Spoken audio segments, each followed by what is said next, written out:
Hey guys, what's going on? This is another Outdoorsman 1 video. Today is Pioneer Day and I'm doing another video. I just posted a video on my bed rack for the Overland rig here on my F-150, the RCI Metalworks Off-Road F-150 bed rack. If you're interested in looking at that video, there's a link in the description below. But today what we're going to be doing is we're going to be talking about the Smittybilt Rooftop Tent. This is probably one of the cheaper rooftop tents and the entrance into Overland, as I've called it. I am currently in the market for a new rooftop tent because I've I wouldn't say outgrown it, but I'm looking for something the next step up, something a little bit smaller, more compact. But that being said, I'm not at that step yet. So what we're gonna do is, since I lost all of my original videos of the unboxing of my rooftop tent, today we are going to do a review now that I have owned this rooftop tent for about 8 months. I always like to put something through its paces before I get on the YouTube and holler about it, because I feel like it's a disservice to any company that has put time into producing something if the person who reviews it doesn't put their time into it, and they open the tent up one time and say I don't like it, and then they go on and rant about it on YouTube. Now if there's defects and the company doesn't want to fix it, I understand that, but that's not the case here. So let me just do a little walk around here of my F-150. It's a pretty stock F-150 as of right now. There's a lot of internal upgrades and horsepower modifications and things that I've done to it, but as far as lift and tires go, or Under Armour and bumpers, those things are all in the works as we speak, and hopefully sooner than later those things will be happening. But what we're going to do right now is I'm going to open the rooftop tent for you and we're going to talk about it. So stay tuned guys, here we go. So bad news guys, I just walked over to my phone to check the video or when I went to turn the video off for opening the tent.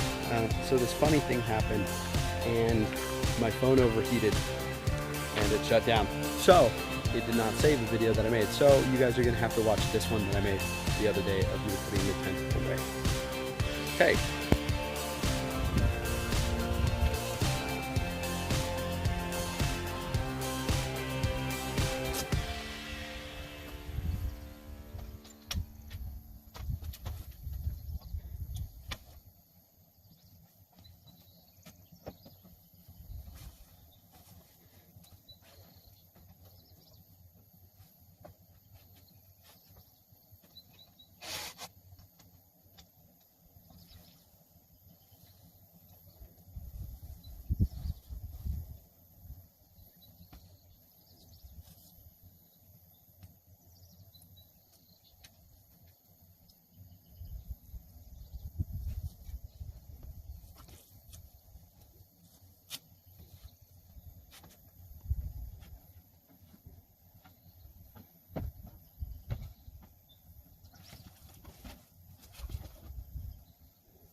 You want me to film the entire thing? Huh? Do you want to keep filming?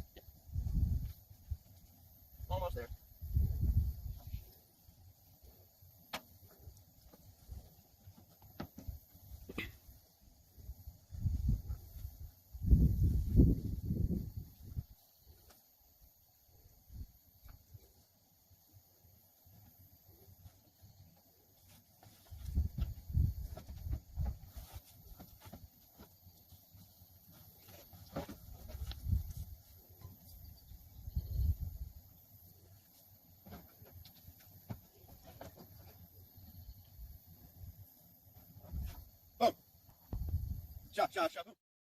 Now that you're back, what we got going on here is the rooftop tent. I'm gonna walk away so you can see it in depth. So you can see it's about double the size of my bed. It's awesome size. I love it. Really easy. Takes less than 50 seconds to set up the actual tent, but if you want to put the spikes in there, it takes a couple minutes more. So if you guys are the ones that are looking for the remote control button to open the tent, click away. This is not the video for you. But if you're looking for something that's cheap, affordable, awesome, and will last you very well, then I suggest you keep watching. So this is the Smittybilt rooftop tent, as you can see here. I think that Smittybilt and like every other company that makes a really cheap tent make the exact same tent. I think there's this weird conversation going on about my watch is talking to me, hold on. Okay. I think there's this weird group in all of the companies that make rooftop tents that for some reason make the exact same tent. Like for example, Tough Stuff Overland and Smittybilt make the exact same tent. I'm almost positive it is the exact same tent. But when it comes to other brands, Tepiu, CVT, they all make a tent that is the exact same size as this. It's just more expensive, and yeah, it might come with a different warranty or a different name or a different, you know, the different color cover instead of this black one that doesn't really have much on it. I don't know. To me, I was looking for a rooftop tent that I could use that would work, and that suited my needs. So that's what this is, guys.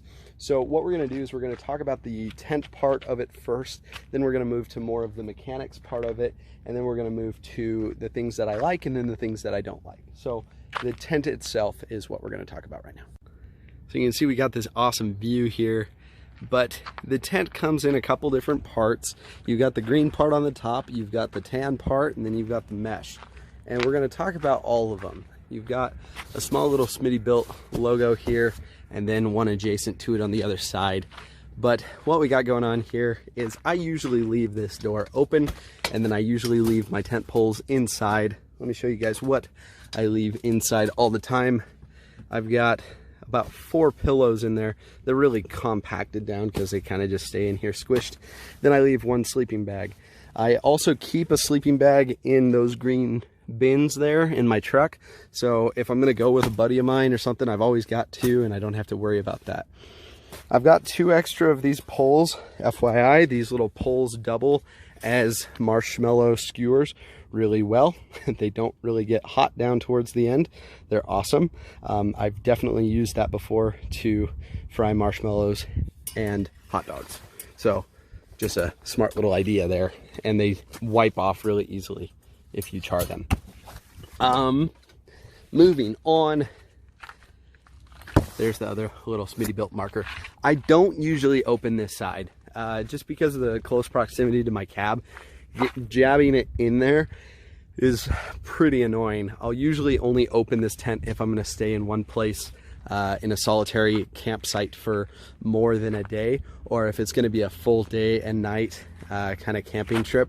But if it's just one of those I'm going camping on Friday after work, I'm usually not going to open that one up. Usually I'll only open these 2, to be completely honest. This other one is the exact same thing as the other side. It's a door, it just doesn't have a ladder off this side. So if you open it, you can see that you've got a mesh door there. Interesting fact about this, you've got a metal bar in here, so it does stay solid and it does bend, but there is no zipper that goes along the bottom. So if it's cold out, you do get a little draft in there. And there's really no way of stopping that, but that's just kind of what it is. But it is really easy to open even from the ground, like you can see, as I did. Each one of the windows has, this side and the adjacent side has this little awning over it. And let me show you this material. It's a ripstop Cordura. Everything is double seamed. The seams are Cordura as well, and all of the grommets are metal grommets. They're really nice grommets actually, and they're quite a large size, so it's actually really easy to get these little hooks in there.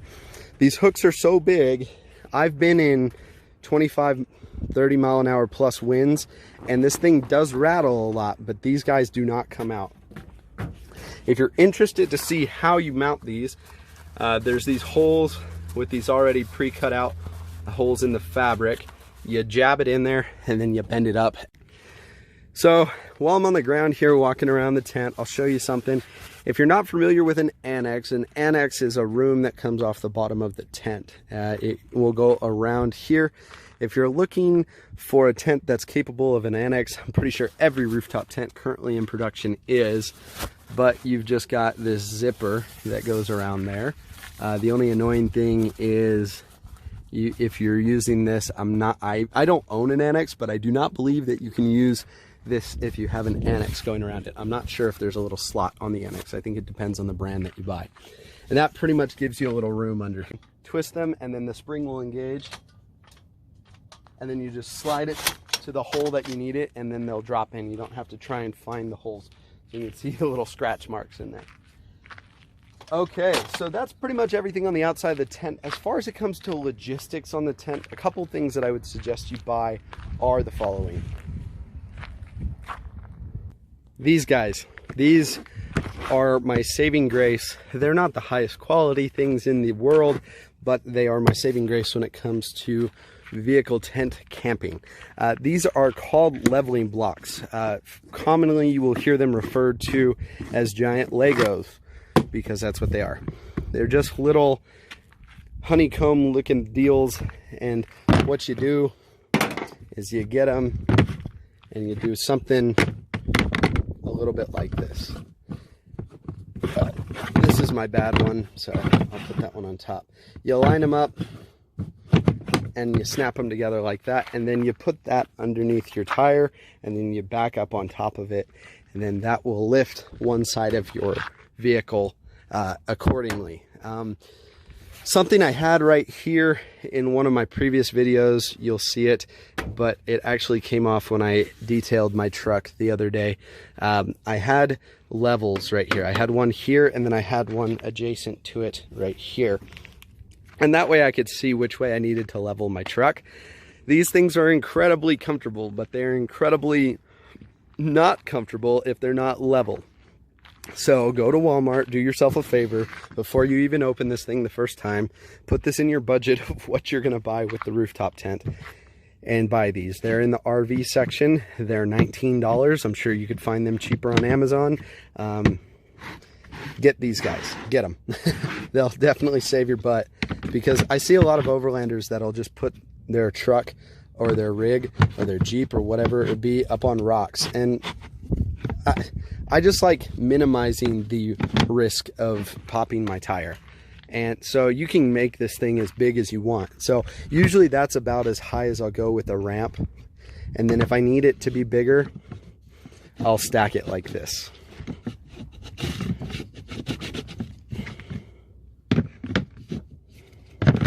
There you go. I'll stack them like this. Your vehicle, as long as you've got all-terrain tires with something that's got some girth to it, you'll definitely be able to pop up on top of that. Usually I'll only level to one side of the vehicle. I'll try and find a semi-flat location, and then I will try to just level this side of the vehicle. That's usually what I try to do.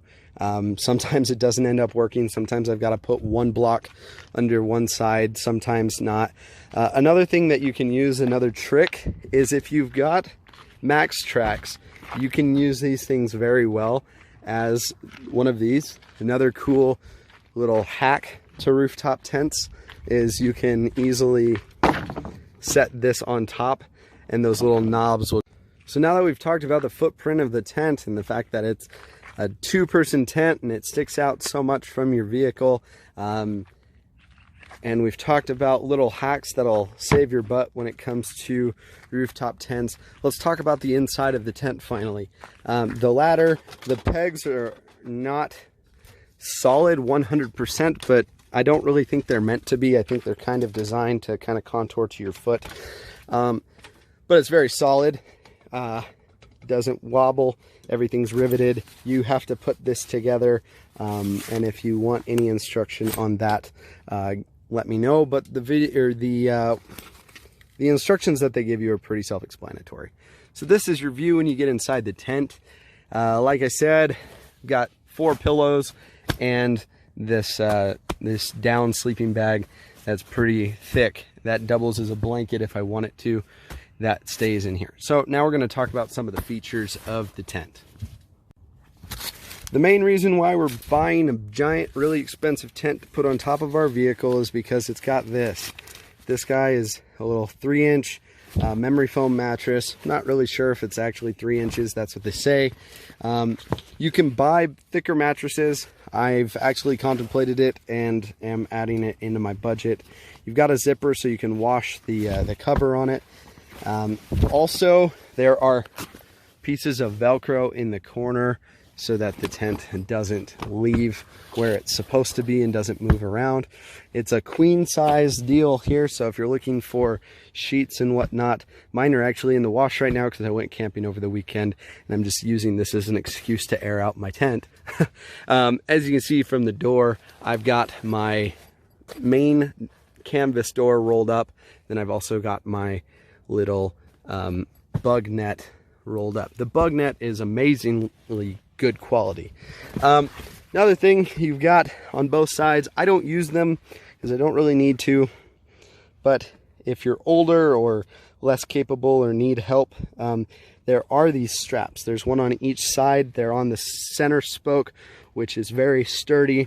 It can support your weight. It's triple stitch webbing, and it can support your weight to help yourself into the tent. Now, I'm going to sit down in here and I'm going to take all of these guys down and we're going to talk about the tent kind of relaxingly. So from the inside of the tent, like I said, I'm 5'9". I weigh about 180 pounds on a good day. I'm all the way in the tent right now. Yep, I am all the way in the tent and I'm not even to the pillows yet. So that kind of gives you kind of a perspective of how large this is. I've had 3 people sleep in here and there wasn't any budging or any creaking or anything where, I mean, there is some creaking because it's it has a fiberglass coating on top of the metal frame. But I wouldn't worry about it. As long as when you fold the tent out, be sure to make sure make sure that the seam on the fold out side matches up with the seam on the mounted side, and then you shouldn't have any worries as far as weight capacity goes. I believe they rate this for 2.5 people's body weight. And of course that includes a little bit of marginal room just so that they cover their butts. This is what I was talking about where I route power through. You've got this little flap on the inside that stops the majority of the draft. You can see here where it mates together, and as long as it mates together well, it's quiet, there's no creaking. But you can tell if it didn't mate right because there will be some creaking. You've got more pockets in this thing than you could ever ask for. You've got 2 on each side. Usually I'll keep my phone and my wallet in one, and then I'll keep my pistol in the other one, and that's just my usual procedure. This guy does come with this LED strip inside of this Velcro backed clear plastic like that. Sorry if that was not in frame. It's literally just an LED strip, nothing super high quality, but that guy goes there, and then you can plug this into any USB battery pack. I've just got it routed through this grommet because I'll usually keep it in there.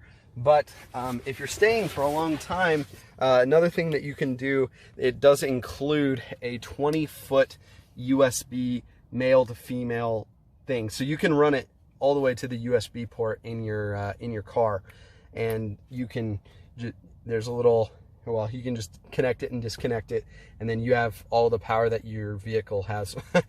Just don't run your vehicle dead. But these are super high efficiency LEDs, so I don't think that you're gonna run out. If I'm running a battery pack and not a power strip, and like an actual AC power strip out of a generator, I'll run it. I'll put my little power strip right there, and then that's what I'll run if I'm staying for multiple days. If I'm just staying the night, I'll just put a little USB phone charging pack in there and be done with it.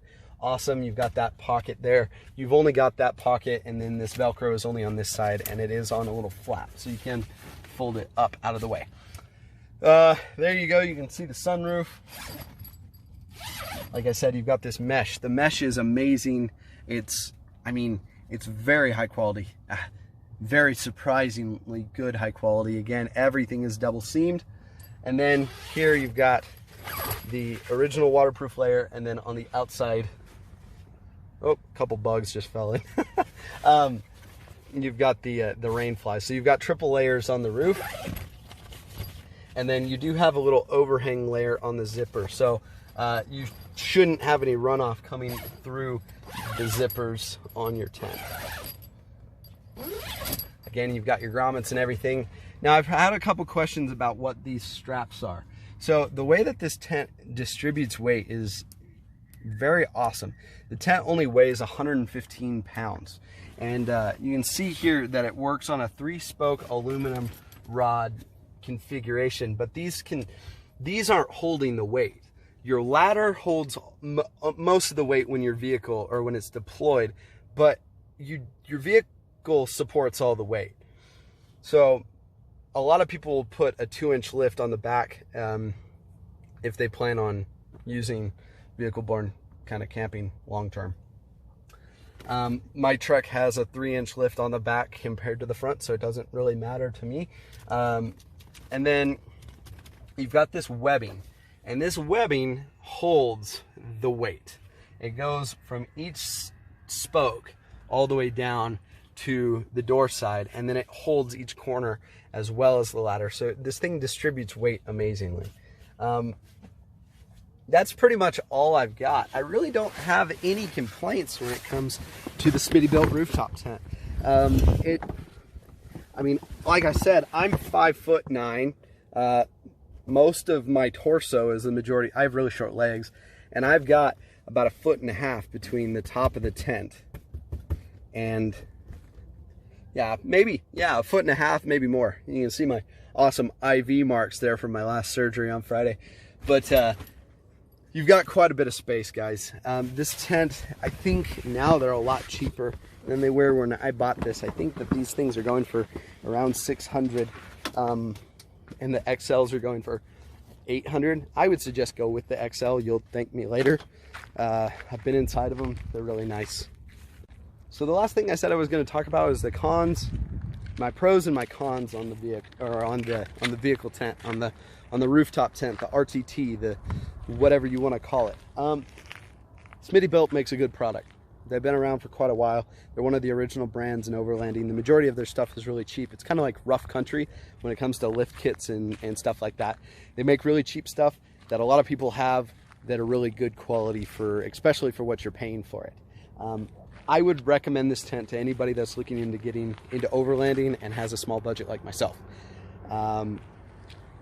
This tent is awesome. It's pretty well insulated for something that's pretty cheap. It's actually very well insulated for a canvas tent. It works well in all seasons. I've camped in this when it's snowing in a blizzard. I'll put a picture. I've camped in this when I'm in the desert. I'll put a picture.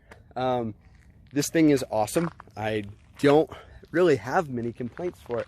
The main things that I see as a plus is they really think about the whole enchilada. They've included a 20-foot USB cable. They've included the light strip. They've included a cigarette lighter extension. They've included a cigarette to USB thing. They've included the runner rails and all the mounts needed. They've included the ladder. They've included the rain fly. A bunch of those things are pretty standard. But and then the stakes also double as kind of s'mores skewers. I think that's kind of funny. The big thing that I love is just how comfortable it is. It really will change your camping experience. If you're an off-roader and you don't have a rooftop tent in 2019, I don't really think that you can consider yourself an off-roader. Rooftop tents are just growing in popularity like crazy. And now, when I bought this, there were probably only 5 companies that made rooftop tents. Now, less than a year later, there's probably 15 or 20 companies that make rooftop tents, and they're very competitive. And the style of the rubber sleeve that goes over the top is kind of losing popularity, and everything's moving to these really compact hard shells. Other fun fact about this guy is it's a lot easier to open when it's hot out because this is super pliable and flexible, and it's really hard when it's cold. But I mean, that adds 10 seconds to your deployment. If you're looking for something long-term that'll last and is relatively cheap, highly suggest the Smittybilt Rooftop Tent. The only complaint that I have, I'm trying to think here. The only complaint that I might have is this bottom material isn't the most like super high quality for something that kind of stays in the environment. It does kind of get scratched from the ladder jiggling back and forth, and that's about it. I've heard people complain about how loud the Velcro is on the